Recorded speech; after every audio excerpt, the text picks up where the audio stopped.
Cheryl Hines is out in these mean streets hawking her memoir. Now, this is a powerful, very competitive season for memoirs, and they are of a single stripe, really. They are women in politics and or political wives. You've got, before Cheryl, Kamala Harris, Karine Jean-Pierre, Michelle Obama, and now it's Cheryl Hines' turn, okay?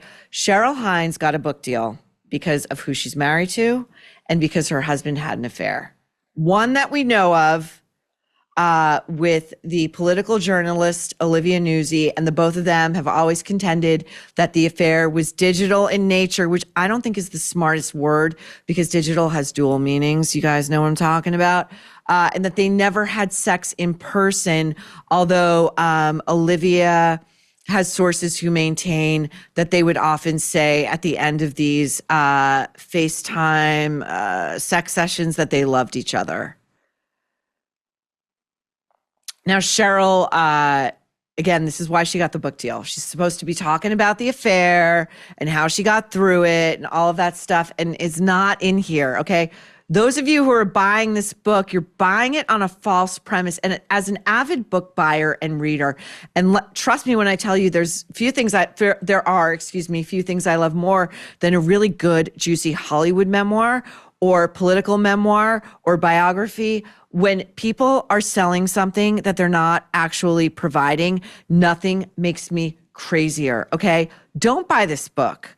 And I'll tell you kind of what's in it. But I'll give you a hint of what she's out there selling. Per People magazine, the headline.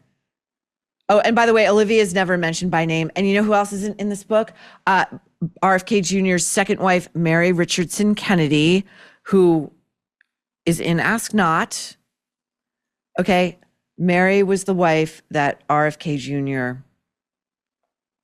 treated so terribly.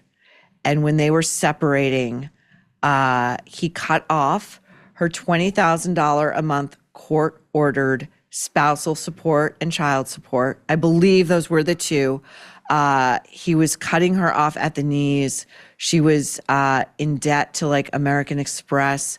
She would drop off the kids at the school run and have to ask fellow mothers at their very wealthy Westchester enclave if they had $20 she could borrow so she could gas up her car or get something to eat that morning, okay? And then Bobby and Cheryl were out publicly dating, okay? And they moved into a home a stone's throw from the marital home that Mary had shared with Bobby and turned into a Kennedy museum. Cheryl was out tweeting like a 12-year-old. Oh, guess where I'm at? I'm at Armonk's Burgers, with little Aiden Kennedy, who like Mary's kids with Bobby. Like, oh, the food is so good. We're having such a good time. This kid is turning me into like a rabid Red Sox fan. Stuff like this that was meant to really fucking kill Mary, like spiritually, you know what I mean? Like, hey, I'm with your kids and they love me now. I'm the new woman in your husband's life, and I'm taking everything. I'm not only taking your husband, I'm taking your kids. My interpretation. And Mary Richardson wound up killing herself in the family barn. She hanged herself.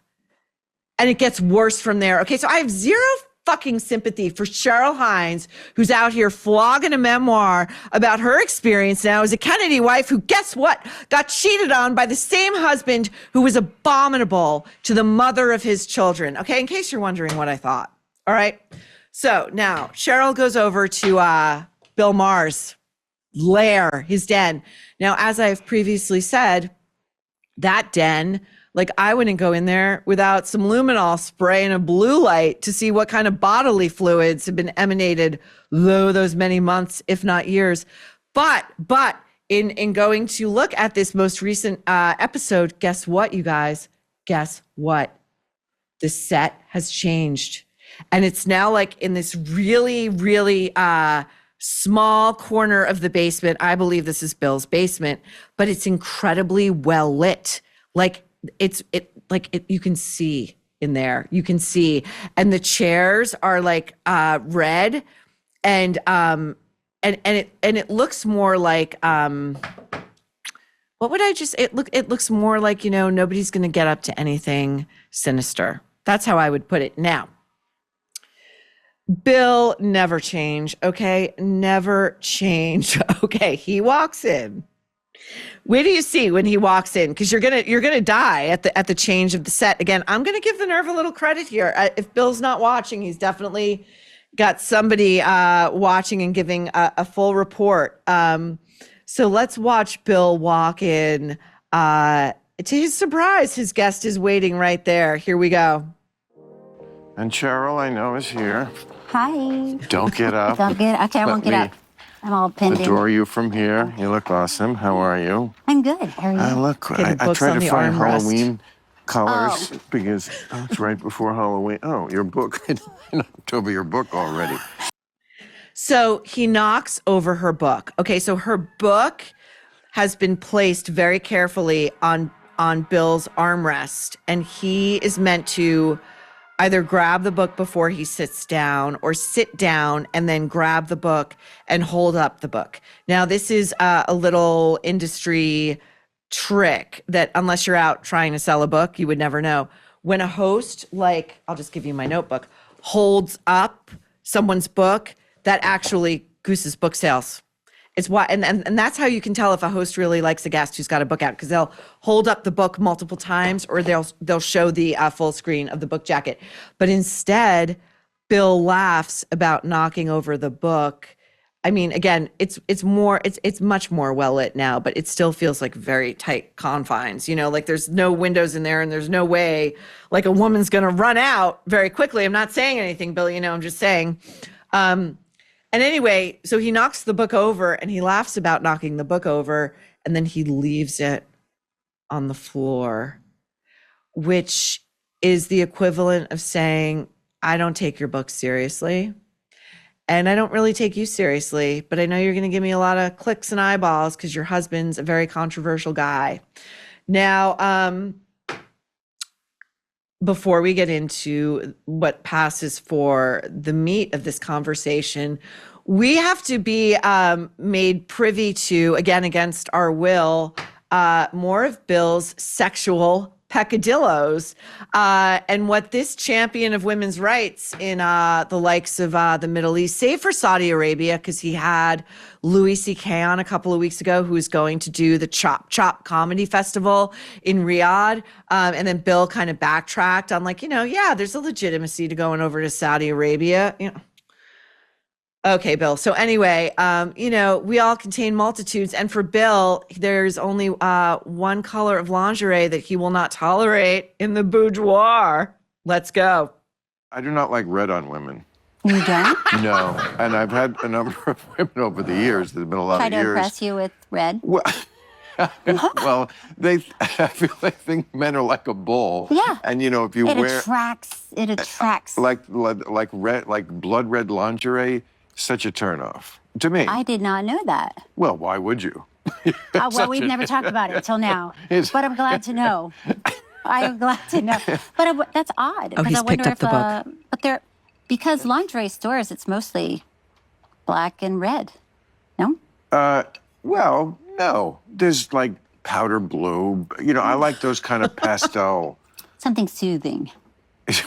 Right? Is that what you're saying? To even out my your intensity. Exactly.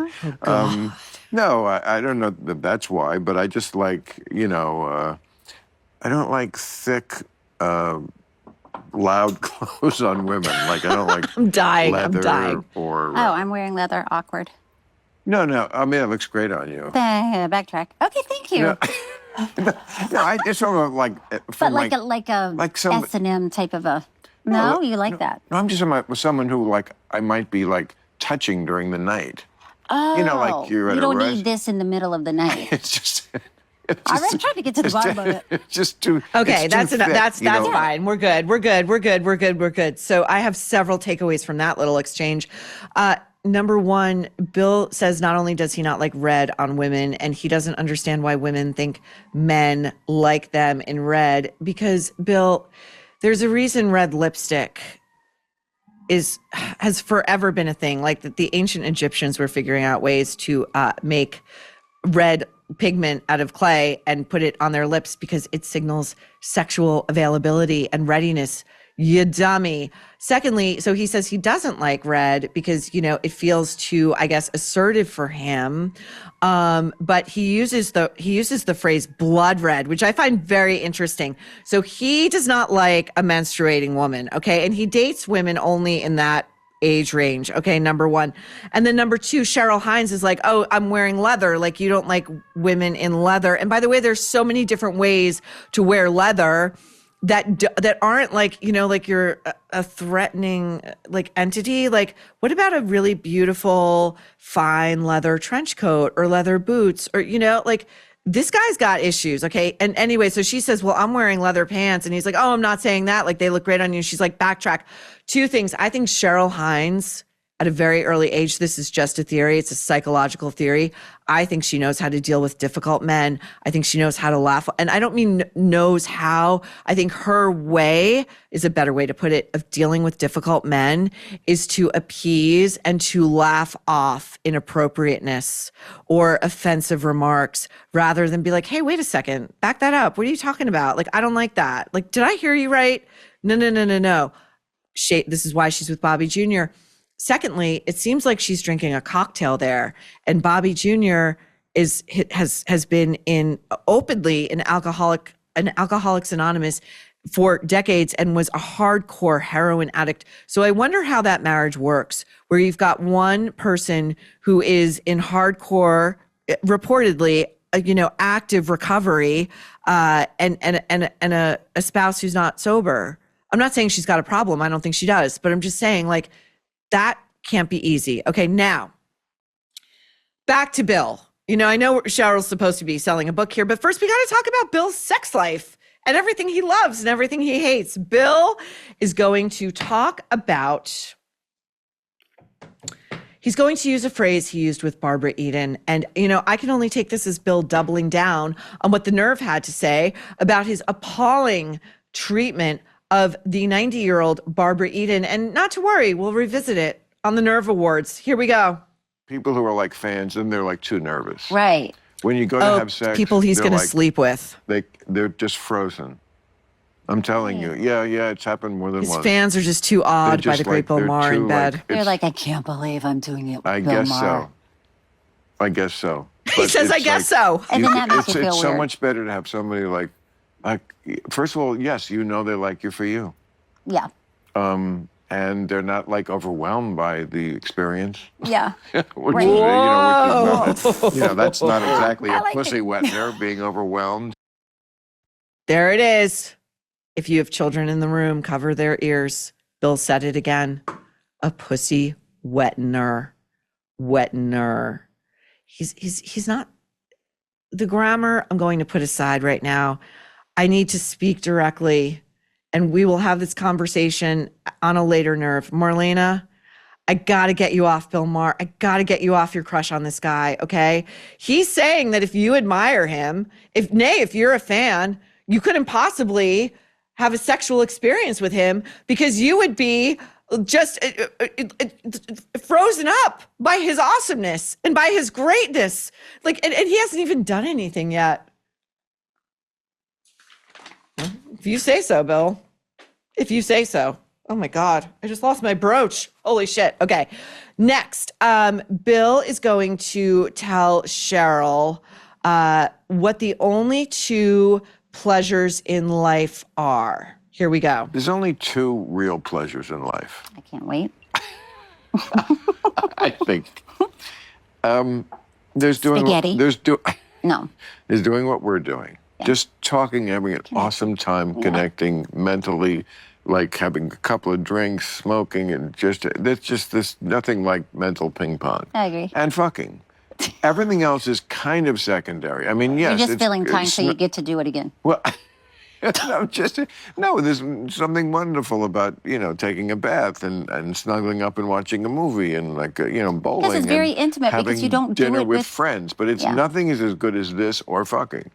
Because it's Those are intimate. Oh my God. Because you're truly connecting with somebody. I've said to people, I hate that I have to decide between kissing you and talking to you. This is a dark mind. Again, I don't think this guy really likes women. Okay. Why is it an either or proposition? Number two, he doesn't want smart women. He doesn't. If he really wanted to be with a smart woman, he would be with a woman who was accomplished and was somewhere in his age range and, had her own shit going on. He wouldn't be out with like Al Pacino's leftovers. Okay. Thirdly, what was the other thing I was going to say about this? Oh, the only real pleasures in life are having a conversation when you're drunk and high, drinking, smoking weed, whatever, and having sex. So there are no pleasures to be found in creating something or experiencing great works of art or being awed by antiquities when you travel different cultures or spending time with family members or having kids or being around kids and seeing the world through their eyes and like the purity at which they come at the world and like the things that they like. No, Bill's got a very, very myopic, limited, or like reading a great book by a fire on a snowy night. I can name a million things, a dog, a new puppy, like get out. This guy, it's sad. Okay. It's sad over there. It's sad. Now, Bill, we're going to skip over daytime TV. We're going to get right to Bill opining on Doug Emhoff. Now, Dougie Doug, as I like to call him, is Kamala's husband. And Doug, you may recall, I call him on it a lot. I've spoken about it on The Nerve. Megyn Kelly took this guy to the woodshed every chance she got.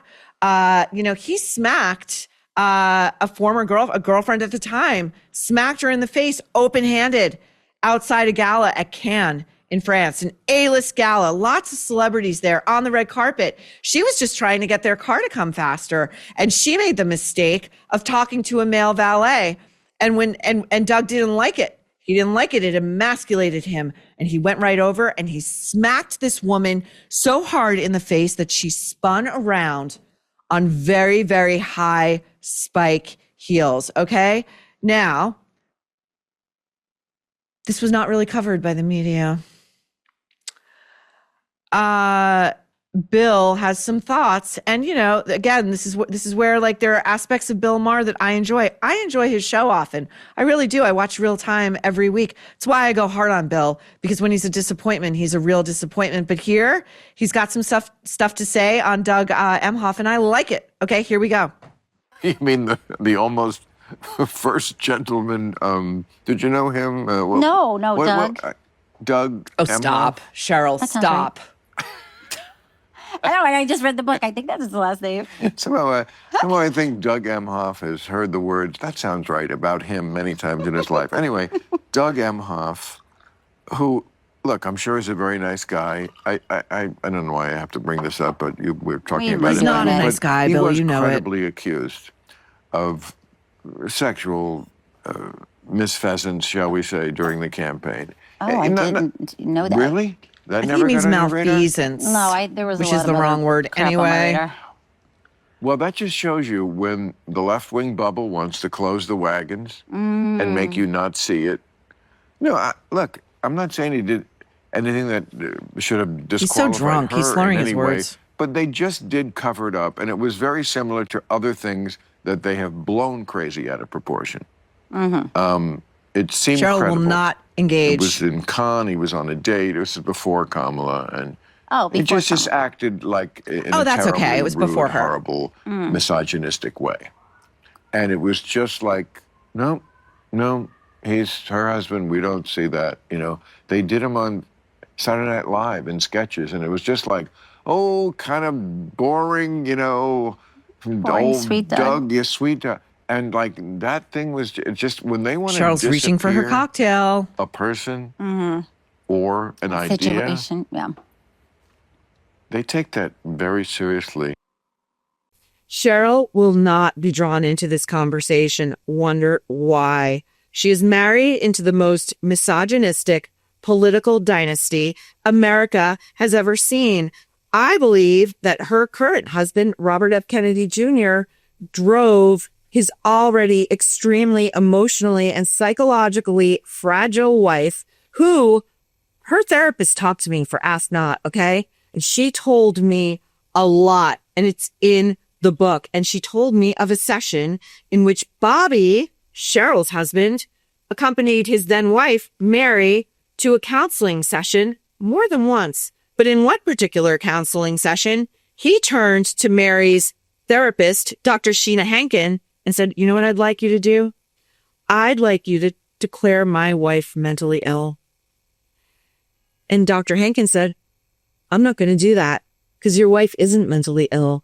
Your wife is upset and depressed because she found your sex diaries in which you listed the names of all the women that you've been fucking around with, some of whom happen to be Mary's friends. I'm extrapolating. I've seen those sex diaries, okay? You think Cheryl's going to get into it about a bad boy political spouse who treats women like shit? She comes from a family where they leave them for dead or lobotomize them or rape them. And we're going to get into another Kennedy who's making his fucking debut on stage. And it's not going to go well for him. I can promise him that. Now, as we're talking about Cheryl's first literary endeavor, Bill says that her tits look great. Here we go. But I'm always an honest person. If your tits look great, I'm going to say your That's tits exactly look great. what you said. If the left is driving me crazy, I'm going to call them I out. know. If Trump is doing By the way, crazy that's what I shit, love I'm going to about you. call him out. But, you know, tits are no exception. Yeah. If your tits look great, and they do, I am not going to hide it from the public. Do you see what I mean about Cheryl Hines being sort of like, I think, a fundamentally broken person? This sleazy creep is sitting there going, you know what? I'm just going to like he's framing it like she should be grateful to him because he's got the cojones to tell it how it is. And hey, if it's the Republicans, he's going to call them out. So he's intellectualizing it, right? Because that's her fear, that she's not smart enough to be in the room with all these like smart guys. Hey, if it's the Republicans doing wrong, I'm going to call them out. If it's the left doing wrong, I'm going to call them out. And if your tits look great, I'm going to have the stones to tell you. And she sits there and she goes, that's what I love about you. Instead of being like, Bill, why the fuck are you sexually objectifying me? I'm married, okay? I may be married to a creep who like sleeps with anything that moves, but hey, that's my burden to bear. Stop talking to me like this. I'm a 60-something-year-old woman. I can't get acting work anymore. I don't have to put up with the casting couch and this shit. She sits there, she takes it. Wonder if she's still married to this guy. He publicly humiliated her with a much younger political journalist. And he apparently didn't even actually have the physical sex to make it worth it. And she's still with him.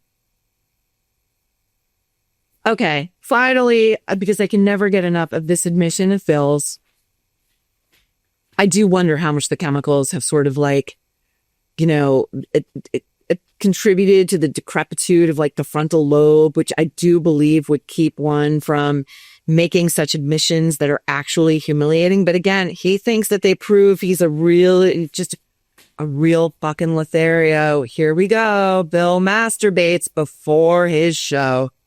They said that I masturbated before the show in the dressing room. Why did they say that? Because I did. I think he still does. Okay. This is a guy who is so in awe of how awesome he is that the only way he can work out that self-love is by jerking off before any given show. And it would track, you know, we will get into this on a future Nerve, probably the awards, but once you see it, you can't unsee it. When Bill does his monologue, and then when he goes and he sits back down at his desk, he is forever taking his hands and fiddling with his belt buckle. And he's really, you can see him trying to keep that hand from going any lower to his member. Okay? It's so strange. I can't believe that not a single network exec ever went to Bill and said, you need to watch this game film and you need to stop doing this. We need to retrain you like the animal you are. It's been over 16 years since the federal minimum wage was raised to $7.25. Company productivity has doubled in that time. Has your wallet? 1 in 5 Americans can't even qualify for a basic credit card. The system is broken. Everyone deserves access to decent housing, transportation, and financial stability. And that is where Kickoff comes in. Kickoff helps you build credit fast with affordable plans starting at just $5 per month. No hidden fees, no interest, just on-time payments that get reported to credit bureaus and help grow your score. Users with credit scores under 600 saw an average increase of 84 points in their first year. With premium plans, you can even build credit with the rent you already pay.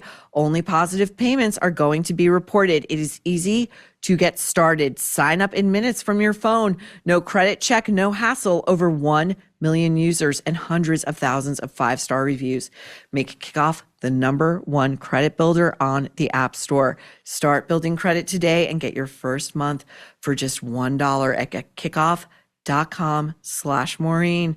That's getkickoff.com/Maureen. You must sign up via getkickoff.com/Maureen to activate the offer. Offer applies to new Kickoff customers first month only, subject to approval. Offer subject to change. Average first year credit score, impact of plus 84 points. Vantage score 3.0 between January 2023 and January 2024 for Kickoff credit account users who started with a score below 600, who paid on time, and who had no delinquencies or collections added to their credit.